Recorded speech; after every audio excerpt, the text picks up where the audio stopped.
Hello, my name is Adam. Can you tell me your name, please? My name is Huy. And can I see your identification? Here you are. Okay, thank you very much. Now, in this first part, I'd like to ask some questions about yourself. So to begin with, can you tell me, do you think childhood is boring or adulthood is boring? I think adulthood can be more monotonous than childhood because of responsibilities and routine. As a child, everything feels new and exciting, whereas adults often fall into predictable patterns of work and obligations. However, adulthood offers more freedom to shape one's life, so it really depends on perspective. What do you do when you feel bored? When I feel bored, I usually try to engage in something mentally stimulating, like reading an article, watching an insightful video, or even going for a walk to clear my mind. If I have time, I might start a creative project or listen to music to break the monotony. When do you feel bored? I tend to feel bored when I'm stuck in repetitive tasks that lack challenge or engagement. Long waits, such as standing in queues or enduring unproductive meetings, can also make me feel restless. Do you often feel bored? Not really. I usually find ways to keep myself occupied, whether it's learning something new, working on a hobby, or simply observing my surroundings. However, there are occasional moments when nothing seems interesting and I experience boredom. Why are some places suitable for meeting, while others are not? Some places foster good conversation and comfort, like quiet cafes or parks, while others, such as noisy streets or overcrowded venues, make communication difficult. The atmosphere, privacy, and accessibility also determine whether a place is suitable for meetings. Is there a difference between where you meet friends now and where you used to meet them? Yes, there is a clear difference. In the past, I used to meet friends in casual spots like playgrounds or at school, whereas now we prefer quieter places like coffee shops or restaurants where we can have meaningful conversations. Would you invite friends to your home?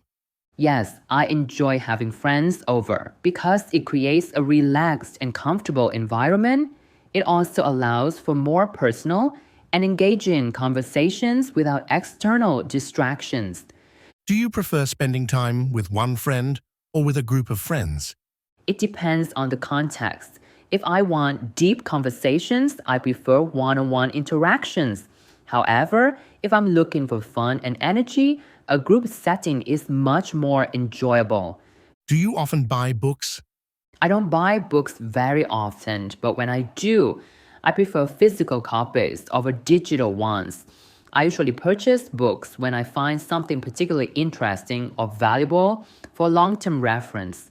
Which do you prefer? Reading books or watching movies? I prefer reading books because they allow for deeper engagement and imagination. However, movies are great for visual storytelling and can be a more immersive experience when done well. Have you ever read a novel that was adapted into a film? Yes, I have. One example is The Great Gatsby. While the film adaptation captured the essence of the story well, I still found the book to be richer in detail and emotion. Are your reading habits different now than before? Definitely. In the past, I read mainly for entertainment, but now I focus more on books that provide knowledge, such as self improvement, history, or psychology related works. Now, I am going to give you a topic and I'd like you to talk about it for 1 to 2 minutes. Before you talk, you'll have 1 minute to think about what you're going to say, and you can make some notes if you wish. Do you understand? Yes, I do. Okay, so here is your topic, and take some time to prepare.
Okay.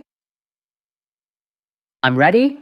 Okay, now you've only got 1 to 2 minutes, so don't worry if I stop you in the middle. Please start talking. One of the most enjoyable rooms I've ever been in is a cozy study room in a friend's house.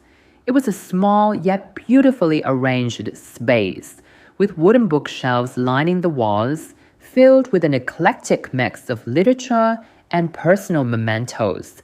The soft lighting, combined with a large window overlooking a quiet garden, created a peaceful and inviting atmosphere.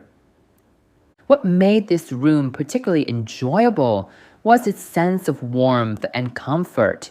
There was a large armchair in the corner, perfect for sinking into with a good book, and a minimalist wooden desk with just the essentials: a sleek lamp, a few notebooks, and a steaming cup of tea. The ambiance was further enhanced by soft instrumental music playing in the background, making it an ideal place for reading, thinking, or simply unwinding after a long day. Another aspect that added to the room's charm was its personal touch. There were framed photographs, a few travel souvenirs, and a neatly arranged collection of vinyl records, which reflected the owner's personality and interests.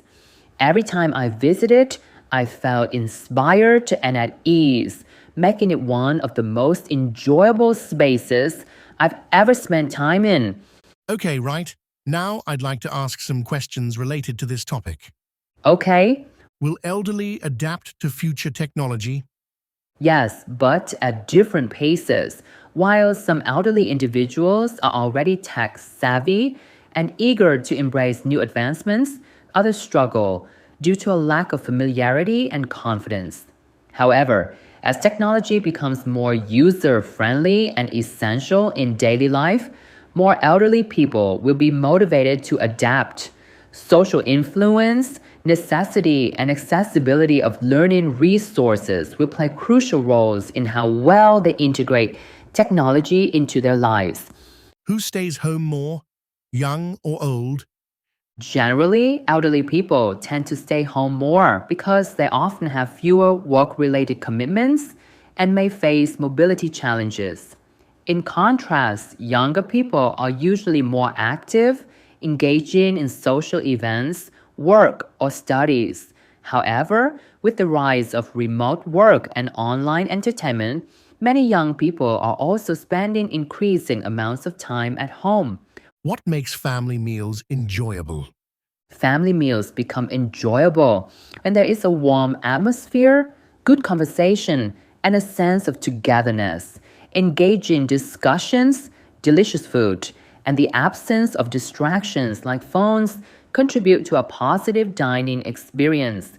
Additionally, traditions or special dishes that hold sentimental value can make family meals even more meaningful.